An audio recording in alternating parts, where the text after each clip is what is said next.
Bom, gente, bem-vindos, né, e bem-vindas à Febraban Tech 2025. E a gente sabe que 2025, sem dúvida alguma, é o ano da IA agêntica, né? Tão falados agentes autônomos. E a gente sabe que muitos agentes de IA, eles vão passar a integrar a força de trabalho das empresas, realizando ações autônomas, algumas vezes sem nenhuma intervenção humana. E a gente sabe também que esses agentes inteligentes, eles aprendem, eles entendem objetivos, eles planejam ações e executam tarefas de forma independente. E eles vão remodelar fundamentalmente a forma como a gente trabalha. O tradicional organograma baseado em funções, ele vai poder dar lugar a uma nova matriz de trabalho, na qual times se formem em torno de objetivos e sejam potencializados pela IA. As empresas vão precisar preparar suas equipes para colaborar com os agentes, em vez de tratar a IA apenas como mais uma ferramenta. Até porque, dado o potencial dos agentes para automatizar tarefas muito complexas, eles tendem a substituir gradualmente tarefas e depois empregos inteiros. Quais setores e tarefas serão mais suscetíveis à autonomia dos agentes de IA? É isso que a gente vai debater aqui hoje. E eu queria chamar ao palco Diogo Cortis, professor da PUC São Paulo e colunista da UOL. Palmas, pessoal! Francesco de Marcello, diretor executivo de tecnologia do Bradesco. Marcelo Braga, presidente da IBM Brasil. E Rafael Rovani, diretor de IA do Banco do Brasil. Cada um veio com a sua torcida aqui, né, pessoal? Você viu, né? Mas vamos lá, gente. Muito obrigada pela presença de vocês aqui hoje. E para a gente debater um tema aí que a gente já falou, vem tirando o sono de muita gente, né? E para a gente começar, eu queria conceituar, para quem não sabe ainda, o que são esses IAs agênticos, né? E ouvir por que, na opinião de cada um de vocês, ela está gerando tanto burburinho. E eu vou começar com o Diogo, né? Eu queria pedir para você começar explicando para a gente o que são esses agentes de IA e quais são as principais características e os principais desafios, né? E benefícios para as empresas. Agentes servem para tudo ou não servem, Diogo? Vamos lá? Bom, não sei se é uma pergunta fácil ou difícil, porque, na verdade, não tem uma resposta única. Acho que cada um aqui vai ter uma resposta específica do que é essa IA agêntica, assim como a gente também tem várias definições possíveis para o que é inteligência artificial. Bom, mas quando a gente está falando de IA agêntica, a gente pode tentar responder isso a partir de duas dimensões, né? Às vezes a gente fala, a IA agêntica parece que ela é um monolito, né? Então é uma IA que vai resolver todos esses problemas para nós. E de fato a gente pode entender isso se a gente pensar de um ponto de vista sistêmico. Só que a gente pode também abrir, né, essa caixa e entender mais a fundo o que tem lá dentro. E aí a gente pode descobrir que na verdade são várias inteligências artificiais, vários modelos, vários agentes que podem estar interagindo entre si. Mas basicamente, né, qual que é a diferença da IA agêntica para a IA generativa, por exemplo, né? E a IA generativa, a gente pode usar os chatbots como o nosso principal ator aqui para facilitar o entendimento, seria aquela IA que é mais autocontida, ou seja, ela vai responder aos nossos pedidos. Então, um exemplo muito simples, se você entrar em qualquer chatbot de IA generativa, você pode pedir, me gere um plano de viagem, né, um roteiro de viagens para Roma de 5 dias. Ele vai fazer, vai ficar bom e vai ficar autocontido ali, né? Então, a inteligência artificial ela vai gerar a resposta, vai gerar a parte textual e vai parar ali. Agora, até mesmo esses chatbots, eles já estão mudando o seu comportamento.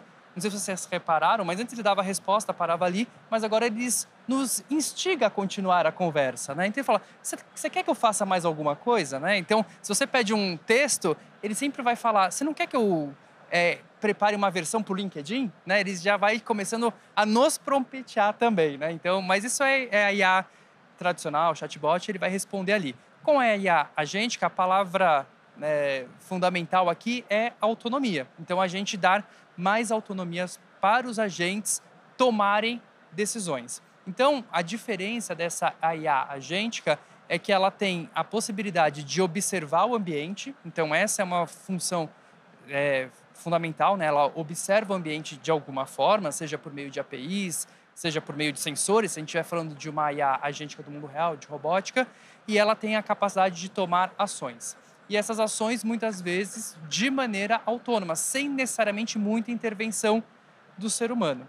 Então, isso é bom porque traz uma autonomia maior, traz um ganho de produtividade, só que, ao mesmo tempo, se a gente está falando de um artefato tecnológico que está tomando decisão no nosso lugar, sem necessariamente a nossa intervenção direta, muitas vezes, traz um desafio muito grande também de governança, de segurança, de privacidade. Então, é um desafio que a gente tem. E aí, só para complementar um pouco, que eu falei, né? Se a gente abrir essa caixa, a gente vai ver que, na verdade, isso que a gente está chamando de IA generativa, que agora não só responde o roteiro, mas, de repente, pode procurar quais são as passagens mais baratas, procurar qual que é o hotel mais barato, de repente, efetuar, de fato, uma reserva.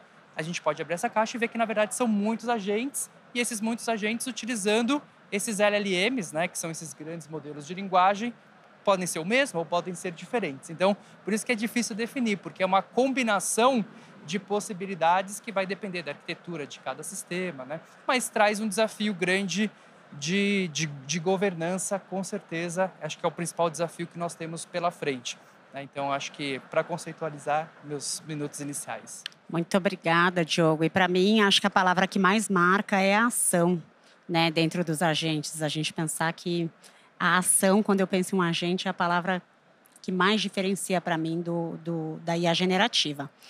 Mas vamos lá, Braga. Vou para você agora. Por que você acha que essa IA agêntica está pronta para revolucionar os negócios? E você acha que ela pode ser um divisor de águas para muitos setores? Boa tarde, pessoal. Um prazer estar aqui com vocês. Mais uma FebraBanTech. E o tema de IA, que sempre dominou nos últimos anos, agora ganha esse novo protagonismo com os agentes de IA. Por que eu acho que isso pode acontecer de fato, Michele? Como o Diogo bem explicou, na hora que você cria essas diversas células trabalhando de forma autônoma, para os negócios entra um contexto um pouquinho diferente.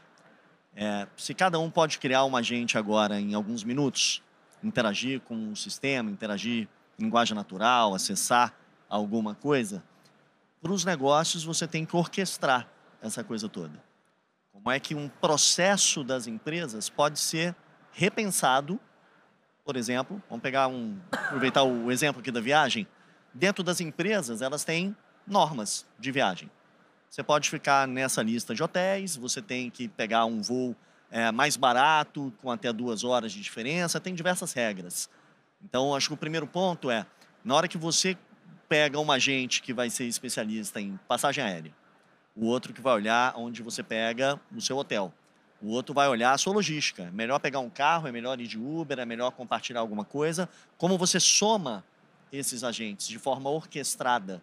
Porque primeiro você tem que fechar a passagem para saber se deu certo, para depois você escolher o hotel, para depois você fazer a logística. Você vê que é uma sequência, né? Se dispara ao mesmo tempo, marcou o lugar errado, a passagem que vai um pouco antes ou depois, desregula tudo. Essa orquestração, essa explicabilidade de eu tomei essa decisão baseado nessa regra ou nessa instrução e está aqui as evidências. Porque nas empresas, na hora que você toma uma decisão, ela pode ser questionada, né? Eu neguei um crédito, por quê? Eu concedi um desconto, por quê? E essa visão com governança, orquestração de agentes, mas lembrando que, de fato, a gente está no momento de que não é mais um incremento de produtividade. A gente não está falando de fazer 10% mais rápido. A gente não está falando de custar 10% a menos. A gente está falando, de fato, de multiplicadores. É poder fazer algo 10 vezes mais rápido. E a gente não está acostumado a pensar de forma exponencial, né? Era sempre um pouco mais de orçamento, um pouco mais de produtividade, um pouco mais de lucro. Na hora que você entra no mundo exponencial, é literalmente repensar as coisas. Talvez dê para fazer muito diferente. Agora, o que não muda para as empresas e para os negócios é essa discussão de ter guardrails, de ter orquestração, porque senão todo mundo monta o seu e pode ter algum dos agentes mal comportados. e vamos botar mais um tema aqui um pouquinho para frente, que é a segurança disso. Um agente pode falar com um sistema de RH, um outro agente pode falar com vendas, mas ninguém avisou para eles que um não pode falar com o outro. E aí entram os prompt injections e, né, vamos confessar que a criatividade humana, os agentes ainda estão longe de chegar perto de como interagir, de como extrair uma informação de um jeito diferente. Só que se você for olhar o acesso ao dado, quem acessou a base de RH tinha acesso. Quem acessou a base de vendas tinha acesso. Agora, você acessar um através do outro, essa sofisticação, agora que a gente vê a explosão, quando você tem 10 agentes, é tranquilo. Quando você tem 15 agentes, tranquilo. 50, 100, 1000, as coisas ficam bem mais sofisticadas. Imagino. Vamos, já que a gente está aqui com uma audiência muito focada em bancos, vamos jogar agora um pouquinho o assunto para os bancos. E aí eu queria puxar o Francesco e o Rafael para a conversa. Onde vocês acham que os agentes serão bem-vindos e onde não? E essa eu começo por você, Francesco. Antes di rispondere alla pergunta, primeramente desculpa il mio portoghese che è un pochino rume, ma io con una ieração terapêutica continuo a praticare l'idioma. Esquecendo che temos una traduzione simultanea, quindi vou in portoghese.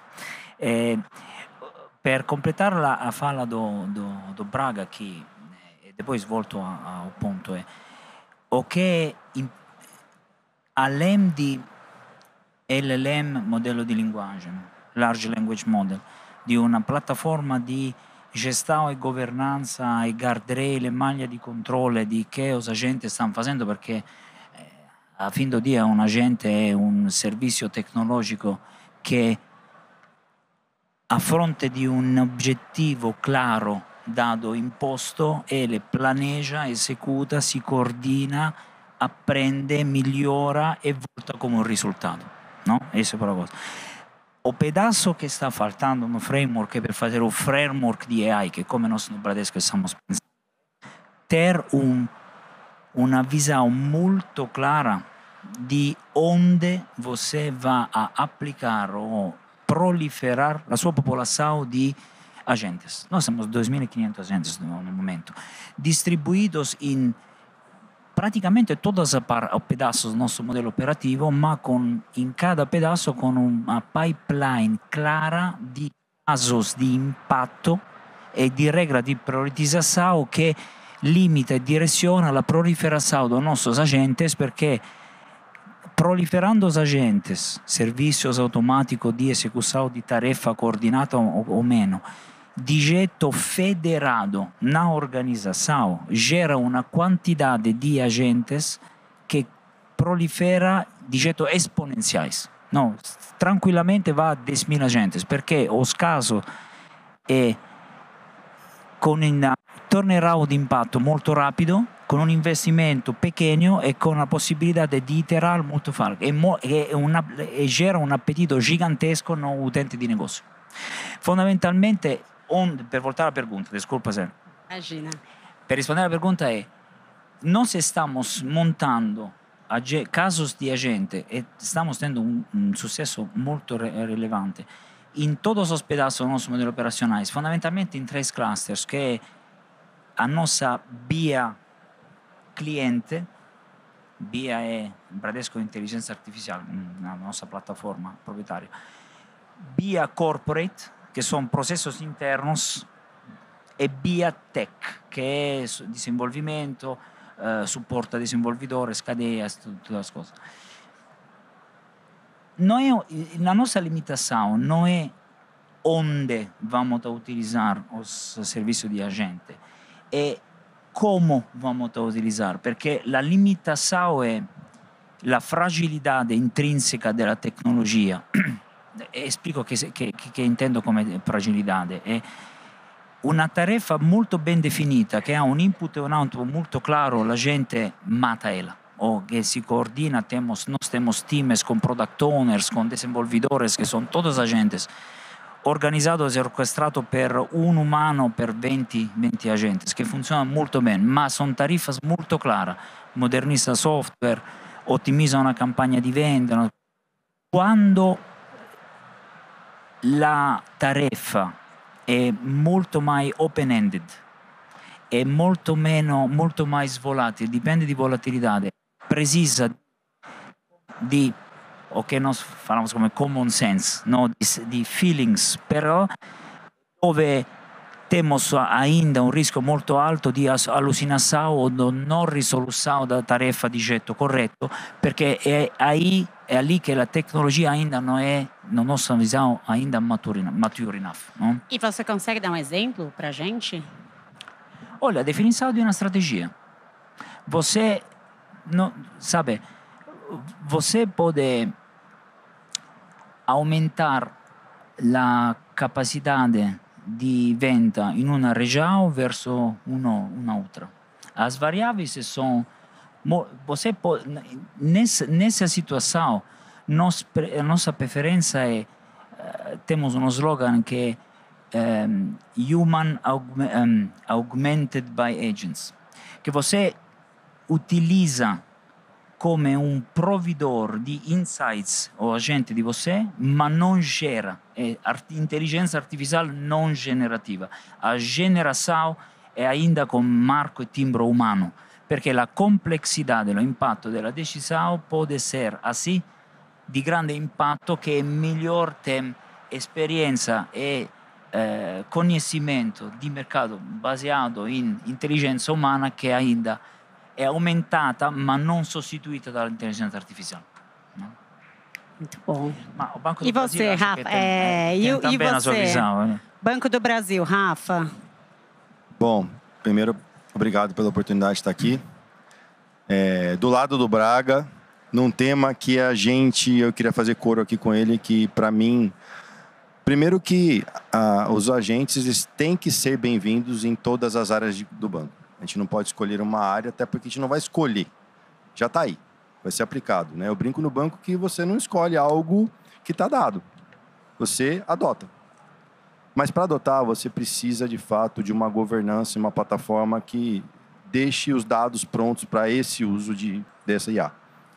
Se você não tiver isso, você não vai conseguir fazer ela ser simpática a todas as áreas. E a gente tem momentos de adoção. Hoje, dentro do banco, a gente tem um olhar muito forte para a área de processos, por exemplo. Eu posso pôr um agente de IA tomando a decisão de uma análise de uma operação de crédito e respondendo a um input dado na ponta por um cliente que quer fazer uma operação. Ele pode fazer, né? Eu posso colocar ele na minha tomada de decisão de crédito. Eu posso colocar ele já fazendo uma interação com o funcionário no sentido de ser mais um do time e trazer para ele situações dos clientes que coloquem numa condição de decisão muito favorável. Diferente do bot, que eu tenho que fazer pergunta, a gente já pode entrar trazendo um retrato claro do cliente e das condições que eu capturei com toda a IA por trás para dizer o que aquele cliente naquele momento é mais adequado. Então, a gente vem adotando isso em favor de melhorar a performance dos nossos funcionários, em favor de melhorar a comunicação com o nosso cliente, mas especialmente nos processos de crédito, nos processos de operações do banco. A gente tem um back-office ainda que custa caro, é algo que a gente tem, todos os bancos tentam a eficiência, e a gente colocar os agentes de IA para atacar esses processos, retroalimentar a esteira e ter fôlego para investir em novas fronteiras dentro do banco. Tá? Mas, objetivamente, a IA e os agentes não têm que ser bem-vindos e a gente tem que abrir as portas para que eles transformem a maneira como a gente vai lidar com os processos dos negócios, né? E preparar muito fortemente, a gente vai falar um pouco mais à frente disso, tenho certeza, os nossos times para os agentes de IA. Porque muito mais do que falar onde, é mais como. E esse como vai depender muito da cultura da empresa, vai depender muito dos gestores entender que eles não são mais agentes de articulação, eles vão ser muitas vezes curadores e gestores de um robô. Né? As equipes serão mistas e esse é um ambiente que a gente não tocou ainda. E acho que é o grande drive de virada, assim como uma plataforma de governança e ecossistema de dados potente. Eu vi uma palestra do Mark Benioff, que é o CEO da Salesforce esse ano num evento do Fórum Econômico Mundial. E ele falou o seguinte, que me marcou muito. Ele falou, nós somos a última geração de líderes da história que vai liderar apenas humanos. Daqui para frente, todos nós vamos, em algum momento, liderar humanos e máquinas, times híbridos, super conectado com o que você falou. E a gente vai puxar isso um pouco mais para frente, Rafa. Mas vamos lá, vamos dar sequência. A gente sabe que os agentes de IA, como você mesmo pontuou agora, né, eles podem aumentar a eficiência, reduzir custo e liberar as equipes de TI para trabalho estratégico. Né? No momento que a gente falava tanto da falta da equipe de TI, agora a gente já começa a ver esse boost, né, na equipe dos desenvolvedores. Só que a gente sabe, né, que a implantação também apresenta uma série de desafios, não é tão simples quanto parece. Quais são eles, na opinião de vocês, né, quando a gente pensa nos desafios? E o que vocês acham que as organizações devem fazer agora para estabelecer as bases para a adoção, entendendo que é um assunto ainda muito novo? E essa eu quero começar com você, Braga. Pode ser outro? Shelly, eu acho o ambiente de tecnologia das empresas está cada vez mais sofisticado. São múltiplas nuvens, são múltiplas linguagens, são múltiplos sistemas, são múltiplas gerações, tudo isso funcionando ao mesmo tempo. Então, você imagina que a maioria dos bancos tem seus sistemas já de algum tempo, vem desafios de novos canais, novas interações, novos produtos, novos regulatórios. Então, você vê que é muita demanda ao mesmo tempo.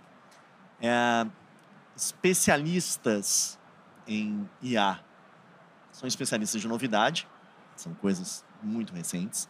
Essa complexidade de múltiplas nuvens, múltiplos sistemas, demandam múltiplos skills, que também é muito incomum. Então, a gente vê claramente um dos usos mais eminentes dentro da área de tecnologia é o que nós chamamos de AIOps.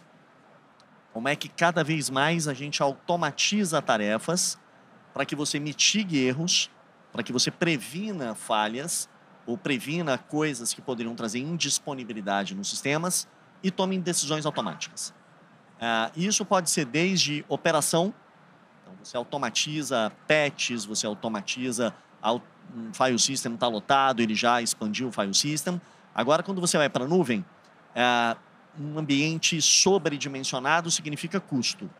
Então, quando você pode entrar numa visão mais automatizada de consumo de nuvem, e se tem VMs que estão sobrando, você diminui, VMs que estão faltando, você cresce. Isso traz uma outra vertente que chama FinOps, que é um olhar financeiro do uso de nuvem, de infraestrutura como um todo.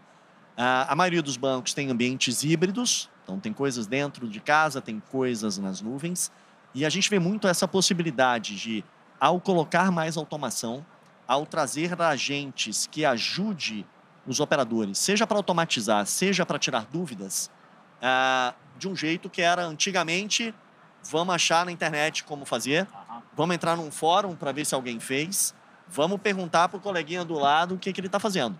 Agora você tem um assistente, vamos pegar até exemplos bem recentes. Pega time que trabalha com mainframes, vários deles pegam sistemas legados que não têm documentação.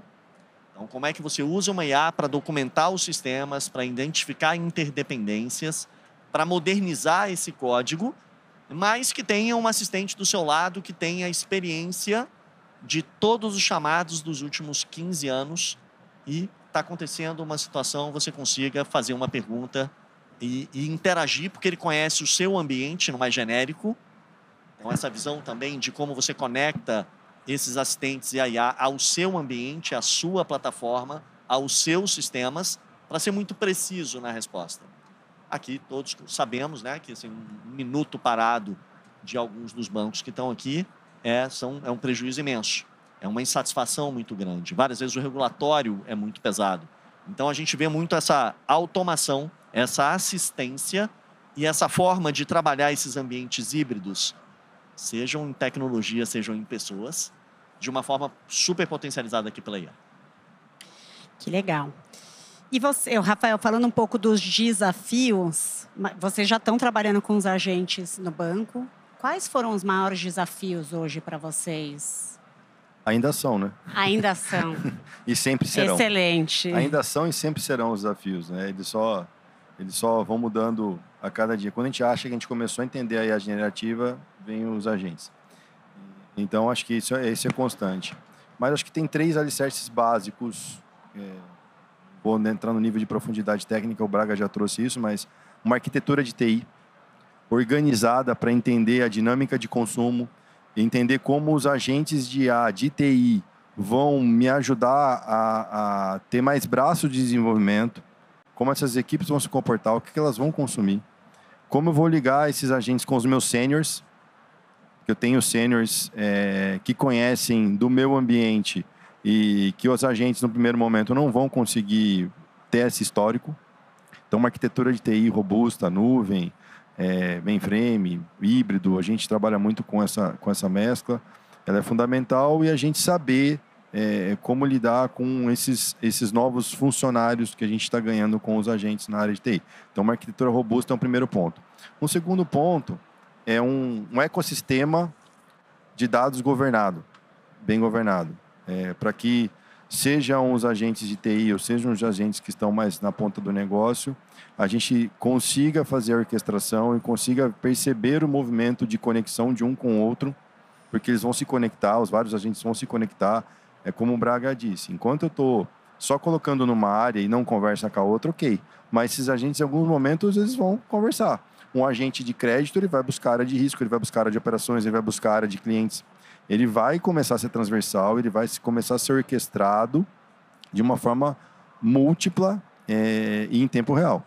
Então, uma arquitetura de governança, de ecossistemas mesmo, de dados e que garanta os guarda-reios para que essa tecnologia ocorra num ambiente em que eu consiga mapear, é importantíssimo. E o terceiro pilar é a cultura. Se a minha TI não estiver preparada para também ter um colega robô, se o banco, com os mais de 100 mil colaboradores, não estiver preparado para entender essa tecnologia, e aí a gente não está falando mais de um copilot, a gente está falando de alguém que executa a tarefa de forma autônoma, né? Vai requerer muito da nossa capacidade filosófica como ser humano de transcender aquela execução e nos colocar de novo num papel de cima, de olhar isso acontecer e saindo do túnel da execução, entender que o nosso papel ele vai ser fundamental aonde o algoritmo e o robô não chega, que é no sentimento e na percepção. Isso o algoritmo não traduz. Isso é humano. Então, se a gente conseguir trazer isso, eu acho que são esses 3 pilares, né? Cultura, arquitetura tecnológica e uma boa e eficiente governança de ecossistema de dados. Excelente. E lá no Bradesco, Francesco? Como Olha, foram os desafios? Você falou que vocês estão com 2.500 agentes. Olha, nosso desafio é... Nossa abordagem foi, antes da minha chegada, AI first. O framework foi implementado, a gente foi montada e a proliferação aconteceu de jeito muito rápido. E agora estamos exatamente no momento, io acho academicamente interessante, di entender qual è un miglior modello per assicurare velocità e maglia di controllo in una modalità di esecuzione di una trasformazione super accelerata di getto federato. Il nostro desafio è entender agora qual è il miglior modello per governare, manter, proliferar, continuar, priorizar e descentralizar completamente per todas as áreas de negócio e habilitadores la definição de uma pipeline, la definição do modelo de dados, ou contrário, centralizar perché per evitare gerare entropia e diminuire l'impatto di negozio, o che è la mia variante preferita, sto sentendo, sono mio collega lì che sa, che è metà del cammino, che è federato, che è un centro forte che define guardrails, define maglia di controllo, politica di dato, enterprise architecture, e o utilizadores consumam agentes definido e gerato e orchestrato centralmente di getto federato, che è un sistema un pochino mais lento di gerar valor, ma molto mais controllato, che na nossa visão hoje va mais longe. Não, isso é que estamos tentando de resolver. È realmente un momento molto interessante dal punto di vista accademico, perché isso è esattamente che va a scrivere in un PhD, normalmente. Só que nós não somos PhD. Então, já puxando para o Diogo, já que a gente está falando do acadêmico, né, Diogo? Quais você acha que são as considerações éticas que surgem com a adoção da IA agêntica? Né? Bom, acho que o primeiro passo é a gente assumir que a inteligência artificial é uma tecnologia diferente do que a gente já viu no passado, principalmente por ser autônoma, mas principalmente porque eu venho trabalhando muito com uma perspectiva da inteligência artificial criando novos paradigmas para a humanidade. Então, o que são paradigmas? São esse conjunto de crenças, regras, ordenamentos que estão estabelecidos. Tem um livro que eu gosto muito, aproveito para indicar, que chama Das Revoluções Científicas. É de um filósofo da ciência chamado Thomas Kuhn. E ele mostra durante o livro que a evolução do conhecimento humano não é linear. A gente tem essa impressão que é linear, mas não é. É quando a gente tem uma nova descoberta que rompe, quebra paradigmas e coloca o outro no lugar. Assim como a gente já acreditou que a Terra era o centro do universo, assim como a gente já achou que o limite era a física clássica, depois veio a física quântica. Então, a mesma coisa a gente pode adotar para pensar a nossa realidade. E quando a gente fala da inteligência artificial, ela está começando a mudar muitos paradigmas em diferentes dimensões. Dimensões econômicas, culturais, cognitivas, afetivas. E tudo isso traz um desafio ético. Então, é bem interessante porque você falou da frase do CEO da Salesforce. Ele falou, a nossa geração é a última do organograma que vai ter só humanos. Mas talvez a visão dele esteja equivocada porque ele está projetando um futuro baseado num passado. Porque será que a gente vai ter, não estou falando que os agentes não vão existir, mas talvez os agentes vão estar tão impregnados na operação que eles não vão estar num organograma específico. Né? Vai mudar o processo, a dinâmica das próprias organizações. E isso a gente está passando por um processo, acho que é um momento que dá muita euforia, muita excitação, mas também desespero às vezes, né? Porque para onde estamos indo? E ninguém sabe exatamente, né? A gente está construindo esse caminho, mas o fato é que a inteligência artificial ela começa a romper paradigmas que são bem estabelecidos e a gente precisa se preparar para isso. E muitos dos paradigmas são éticos, né? Então, o que a gente está falando de, por exemplo, agentes que tomam decisões. Então, dentro de um contexto específico de uma organização, como um banco, enfim, vão ter vários desafios. Mas quando a gente vai para agentes tomando decisões, por exemplo, na área de um sistema de imigração, na justiça, você vai ter outros desafios que a gente vem discutindo e pesquisando muito, né? Então, qual que é o limite desse uso específico da tecnologia?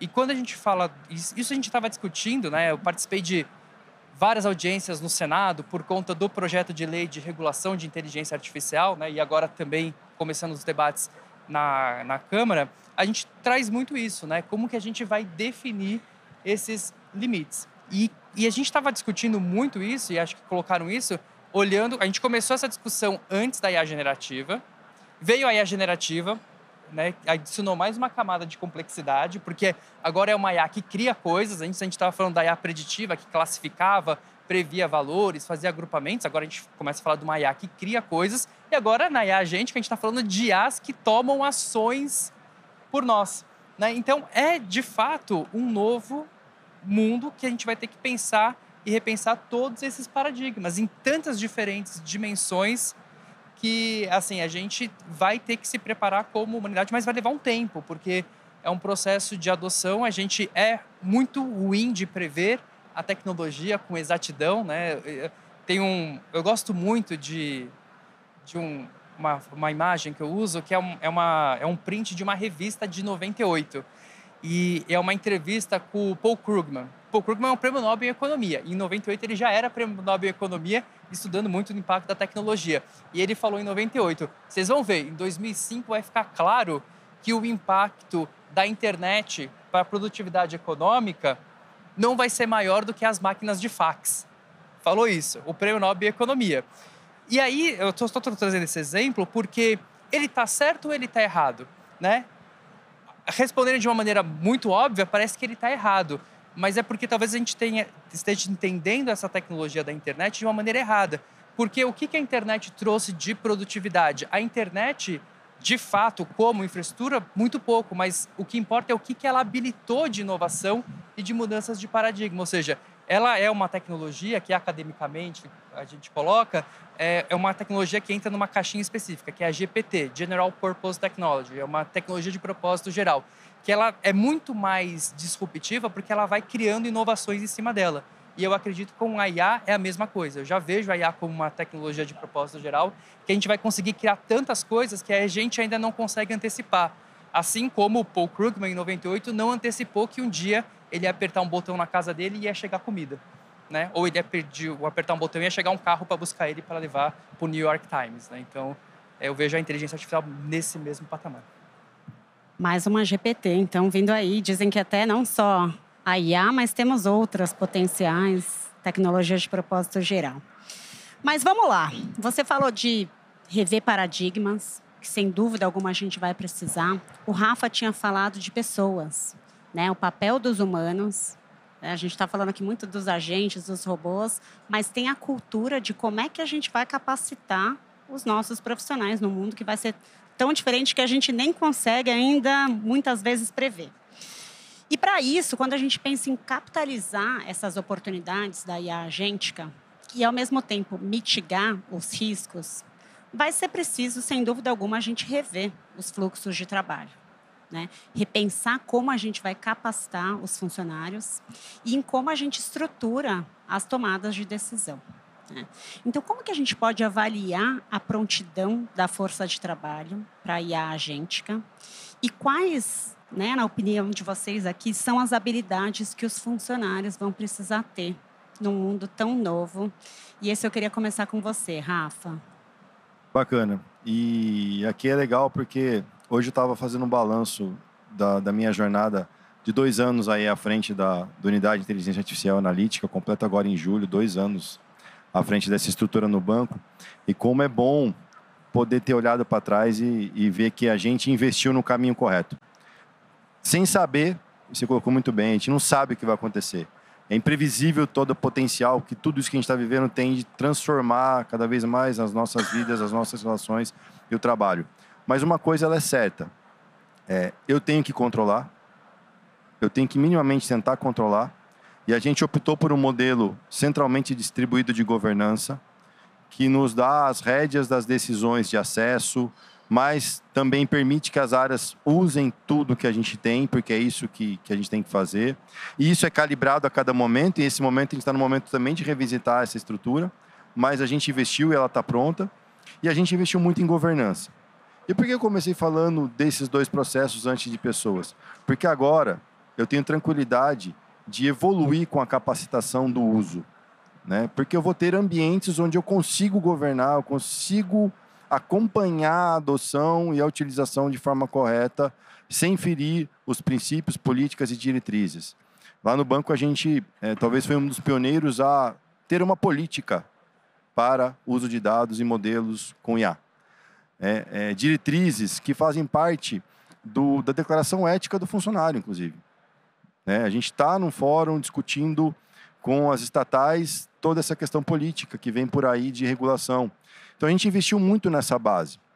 E junto com esse investimento de base, de governança, de entender o controle, de estabelecer uma política que permitisse a adoção, a gente também colocou, ano passado, uma capacitação chamada Academia IA. Né? Um dos criadores está aqui na minha frente do nome, que ela tinha esse intuito de, num primeiro momento, provocar toda a organização para o tema, tomada de decisão baseada em dados, ferramentas com uso de IA. Porque quando você tem um banco tradicional, bicentenário, com uma proposta de valor ainda muito forte no físico, transformando-se digitalmente, né? O Francisco nos ajudou muito com isso no começo, né, dessa jornada. Você precisa provocar os líderes e provocar a base. Né? A liderança tem que comprar, mas a base tem que entender. E a gente conseguiu 25 mil inscrições no banco, 25 mil pessoas embarcaram nessa jornada. Hoje a gente tem no banco 65 mil funcionários que já, pelo menos uma trilha que toca o uso dessas ferramentas já foi feita. A gente tem mais de 7 mil pessoas que estão na nossa base de analistas, cientistas de dados, de engenheiros de dados, seja ela que já compõe o time técnico e outras 4 mil que ao longo do tempo vieram se capacitando para. E a gente tem muita tranquilidade de tornar esse movimento de capacitação ele institucional agora na Universidade Corporativa do Banco, que é uma das maiores universidades corporativas do mundo. Então, fazendo esse balanço, essa provocação, sem as pessoas, a gente não vai adotar nenhuma tecnologia, a gente não vai usar nada. Agora, as pessoas também usando de qualquer forma e da maneira errada, a gente está gerando um risco para a própria tecnologia. Então, a capacitação, a cultura, o investimento nisso, com uma base de governança bem estabelecida e diretrizes éticas, políticas, que nos dão os guarda-reios, a gente vai voar. E eu fico muito feliz olhando esses 2 anos e tudo que está acontecendo e que vem por aí, de ver que nós, no banco, investimos no caminho correto, nas bases corretas, para que a gente possa ganhar atração nisso. Muito legal. E, Francesco, quais habilidades você acha aí que os profissionais vão precisar ter nesse futuro tão incerto, né? Eu acho que... Como é que vocês estão olhando isso lá no Bradesco? Sim, estamos exatamente olhando isso.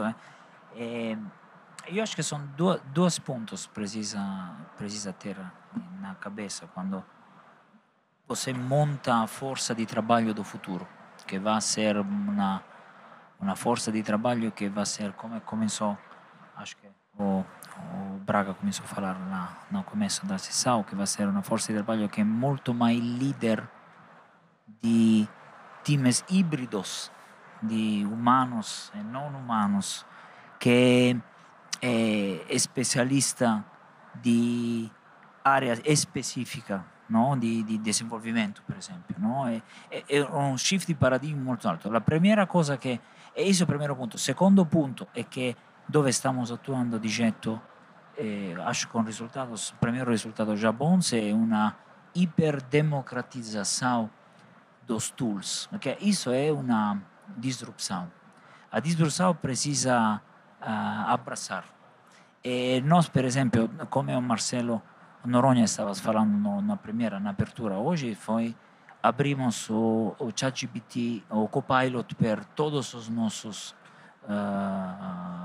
funcionários, per chegar em um momento onde a disrupção começa a ser percebida não mais como disrupção, mas como novo normais. No? Nós temos uma ajuda constante de um colega eletrônico, no? Que não é um colega humano, um colega eletrônico faz o mesmo trabalho em algumas áreas onde nós estamos convencidos que pode gerar valor, que vai nos ajudar. Em paralelo, montar uma trilha de capacitação que para nós é um pouquinho básico bem feito, é problem solving, é todas os skills que agora si torna molto mais critico, perché mudando la nostra forza di trabalho, o rol da executor a leader, è molto mais importante ser ben equipaggiato in problem solving per drivar e indirizzare o trabalho e la definição dos tasks que nossos agentes vão fazer, que fazer algoritmos de altíssimo livello, perché l'algoritmo va a ser feito pela gente. Isso é um pouco a mudança que estamos tentando de endereçar. Muito bom, gente.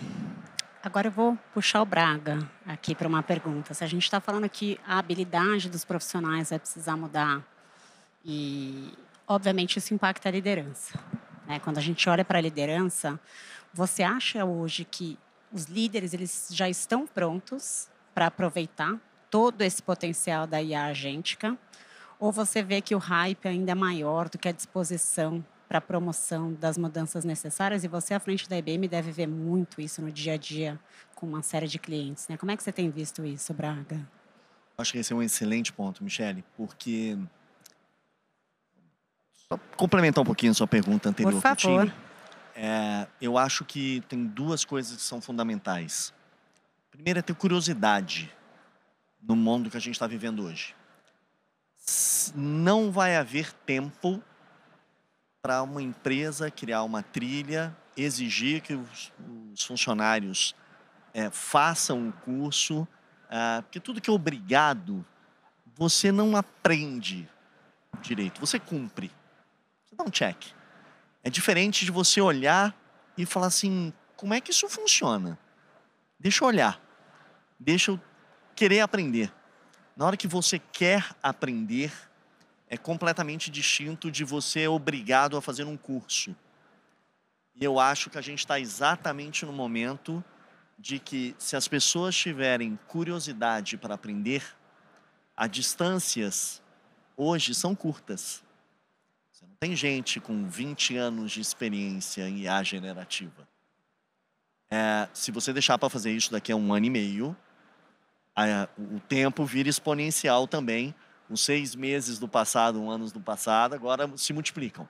Então, acho que a curiosidade já era um tema que a gente discutia muito sobre tecnologia, agora virou mandatório para qualquer área.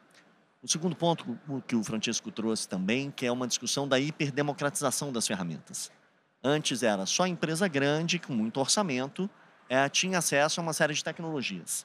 Hoje você pode testar quase todos esses modelos mais modernos, pagando nada, usando na internet, testando, brincando, usando. Então, tanto faz se é um estudante ou uma corporação do tamanho do Banco do Brasil e do Bradesco, os modelos são os mesmos. Isso não era uma verdade nas tecnologias antigas. E nós, dentro da IBM, também estamos nos transformando como corporação. A gente é visto como empresa de tecnologia, né? Mas temos advogados, temos contadores, temos secretárias, temos equipes de vendas, pessoas que não estão ligadas diretamente ao desenvolvimento da tecnologia pura e simples. E a gente agora está fazendo a 3ª edição de um chamamento coletivo de todos os funcionários. Não é de tecnologia, não é de desenvolvimento, não é da área técnica, é qualquer pessoa. Vai fazer vai ser agora no final desse mês, a gente chama de Watson X Challenge, por razões óbvias do nome da nossa plataforma, mas eu gosto e repito várias vezes esse exemplo, mas que eu acho que é muito emblemático. A minha assistente, ela tem 50 anos de casa. Tenho 5 gerações trabalhando lá na IBM, concorrentemente. Ela está empolgadíssima, junto com 2 estagiários e um técnico nosso, para montar a automação que vai fazer a conciliação das minhas despesas, para ver se o cartão de crédito bateu com o reembolso, que bateu com isso, porque isso toma um tempo dela gigante. Agora, se ela não está interessada em fazer isso, as coisas não vão acontecer. O desafio desse ano é como tornar o seu dia a dia mais simples. Não é sobre sofisticação, ciência de foguete. E eu acho que esse é o ponto que a gente tem que fazer. Um chamamento, uma democratização do conhecimento, mas se não houver interesse, você concorda que ela podia facilmente falar: isso não é para mim, né? Isso aí é para o pessoal jovem. Já faço do meu jeito e funciona, né? Não é assim que muitos dizem? Não, já faço assim, já funciona. E aí, trazendo para o desafio de liderança, vamos para o outro extremo, né? Pega o conselho das empresas, o board das empresas, eles são formados por pessoas experientes, que tiveram sucesso, que tiveram muita vivência, mas nenhum deles vivenciou isso que a gente está fazendo agora. Então, o que era a automação bancária na década de 80, o que era a transformação dos canais digitais nos anos 2000, o que foi a explosão dos apps, agora mais recentemente, está indo para um outro patamar, que a experiência da liderança não é mais experiente. Então, se a liderança também não está curiosa e aberta a ouvir, e a gente tem... E a parte boa, eu tenho visto muito desse interesse. E não é simples, hein? Para a liderança sênior das empresas se abrir para ser um aprendiz, para observar o que de fato tem de oportunidade, o que de fato não queremos fazer. E criar esse norte é algo que está acontecendo também agora. Então, acho que é um momento que a liderança como um todo, independente se é o nível sênior, o nível alto ou o nível intermediário, ela tem que estar aberta, porque, primeiro, dá para fazer muito diferente do que qualquer um viu até agora. Não vai ter uma tecnologia domina todas. A área de marketing vai usar alguns modelos que vão fazer aqueles vídeos sensacionais que a gente não sabe mais dizer se é real ou não. A área de atendimento a cliente vai querer ser muito eficiente, que atende em escala, então o custo tem que ser controlado. Então você sai de um modelo de imagem para um modelo, um SLM muito específico, que alucina pouco e custa pouco. Você vai ter a IA da semana, né? Eu brinco que duas certezas na vida, né? Um dia não estaremos mais nessa terra e vai surgir uma IA essa semana com alguma novidade. E como não é sobre uma escolha, mas sobre uma alternativa. Eu brinco muito que a gente saiu do mundo do ou e está indo para o mundo do e. Então a gente vai usar o modelo X e o modelo Y, só que para funções distintas, momentos distintos, e vai sair o da semana que você tem que ter também os guardrails, a governança, que o Rovani comentou muito bem, mas plataformas que são abertas, que permitam às empresas experimentarem o que tem de vanguardismo, de ter essa liberdade dada aos funcionários. Se não vem da liderança esse protagonismo, e eu fico muito feliz de ver uma abertura, como aconteceu aqui no SEAB hoje, de todos os CEOs dos 6 maiores bancos do Brasil, tendo esse cunho tecnológico, falando quase que como pessoas de tecnologia que são. Porque os seus negócios estão todos digitalizados, seus canais estão todos digitalizados, o cliente está todo dessa forma. Então não é mais aquele assunto de tecnologia, é um assunto de todas as áreas, não é um assunto do time, é um assunto da liderança, e a gente viu a prova disso aqui hoje. No meu livro tem uma frase, e na minha palestra que a gente teve recentemente, né, Braga, juntos, um evento na IBM, eu falo que daqui para frente, todos nós profissionais vamos ter que nos tornar profissionais de tecnologia, então conecta exatamente com o que você trouxe aqui. E quando a gente fala em capacitação, a gente sabe que a educação, né, tem um papel gigantesco, né, Diogo? E aí aqui eu quero puxar um pouco para você. No livro eu tenho um capítulo sobre o futuro da educação, então tenho estudado muito isso também. E na sua opinião, você acha que a academia hoje ela está preparada para atender os desafios de requalificação da força de trabalho? Eu falo que a educação, um dos grandes papéis era formar as pessoas para o mercado de trabalho. Agora a gente tem que formar para um mercado que a gente nem sabe qual vai ser, né? E você acha que capacitar profissionais alfabetizados em IA, a gente já está pronto para isso, Diogo? Bom, vamos responder isso quebrando. Acho que não dá para responder como o sistema educacional como um todo. Acho que é importante a gente separar isso em diferentes instituições, em diferentes lugares do mundo também, obviamente. Mas olhando para o Brasil, olhando para o cenário, assim, vou dar a minha experiência, né? Acho que a gente tem que pensar o processo de educação a partir de uma coisa muito importante, né? E pensando a tecnologia, olhando para uma transformação das habilidades.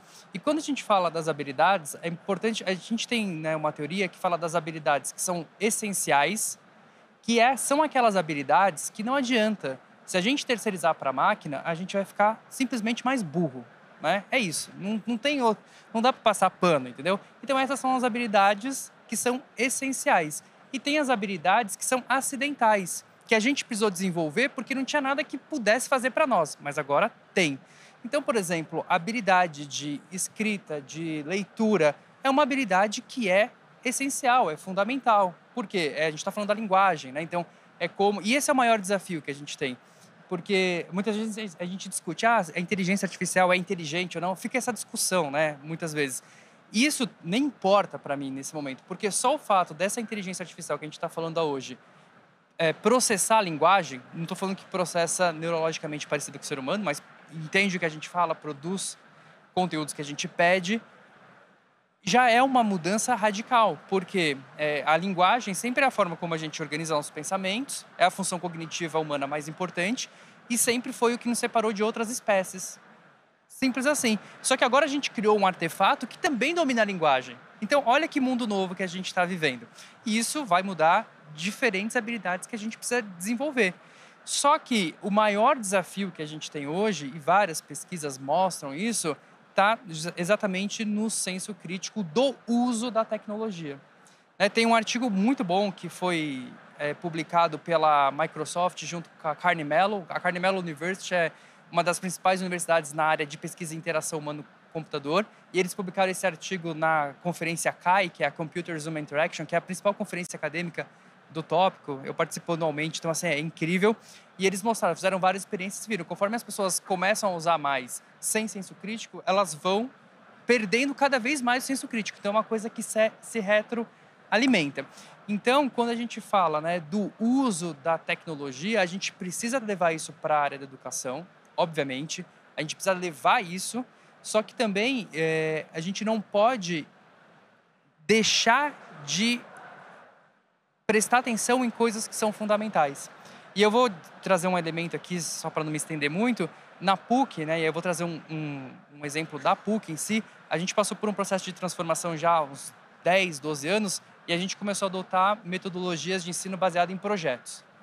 Porque são metodologias ativas. Então, eu mesmo fui responsável por desenhar um curso do zero, que é o curso de design da PUC, tem o curso de engenharia biomédica, que não tem nem disciplinas. É um curso que não tem disciplinas. É tudo baseado em competências, os alunos desenvolvem projetos, eles fazem 2 projetos por semestre, passam por 2 bancas por semestre, e é muito incrível. Porque a gente, como a gente utiliza essa metodologia, a gente é um dos cursos da PUC que sofre menos com a chegada da inteligência artificial. Porque o pessoal do direito está se lascando lá, né? Porque eles pedem como é que eles vão avaliar o argumento do aluno, né? O pessoal de relações internacionais. A gente não, porque o nosso papel, inclusive, é como você pode adotar a inteligência artificial para resolver o projeto, mas de uma maneira criativa, né? Então, esse é o desafio. E aí eu vou trazer um exemplo já para encaminhar, para a gente entender como o cenário é desafiador. E tem um estudo muito interessante que foi feito em Harvard, no curso de Ciência da Computação, que também utilizava metodologia baseada em projeto. O professor quebrou a turma em 3 grupos. Um grupo que poderia fazer o projeto usando o ChatGPT, IA generativa de forma geral, um outro que podia usar uma IA só de código e um outro grupo que poderia usar o Google. Pode usar o Google à vontade. E eles fizeram um projeto ao longo do semestre, né, do curso. E aí, obviamente, o grupo que fez com o ChatGPT foi o que teve as melhores notas de projeto.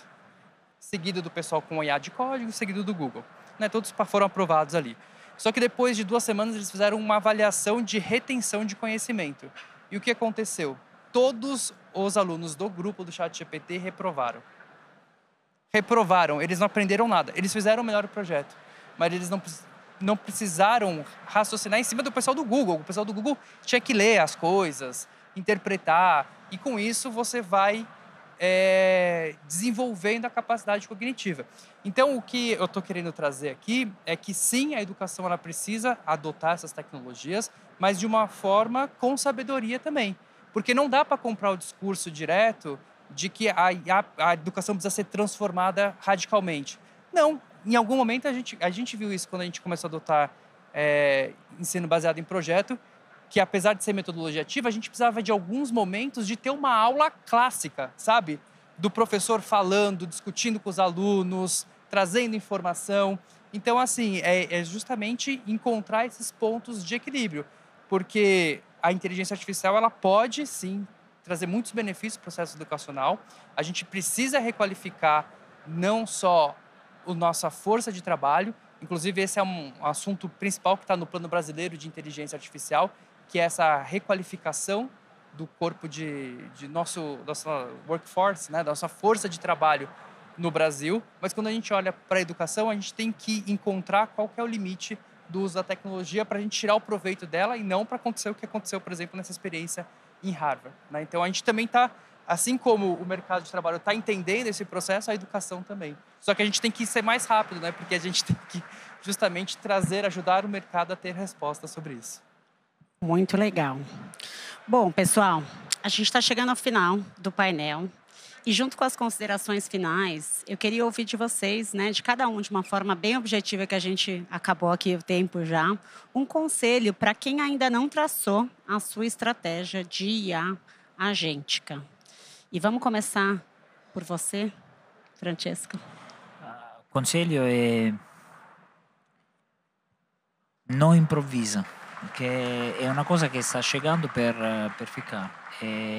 È molto meglio, è molto melhor come abordagem, nossa visão, que foi a abordagem nossa, go slow to go fast, investir um pouquinho em montar um framework que depois acompanha a proliferação, o crescimento e que provato di successo no futuro, che ir só per low hanging fruits, no? Perché tem monte di impatto também nessa abordagem, mas na próxima segunda-feira precisa recomeçar de zero, com dados que não são bons, com força de trabalho que não entende, e todas as vezes precisa reinventar. Não, na minha visão, na nossa visão, é uma abordagem que não chega em lugar nenhum.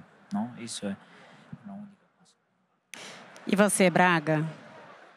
Vou tomar emprestado uma frase da presidente do Banco do Brasil que dizia que a IA não conhece o LGPD. Então, assim, a responsabilidade de treinar uma IA, a responsabilidade de usá-la, vem de quem treina e de quem governa.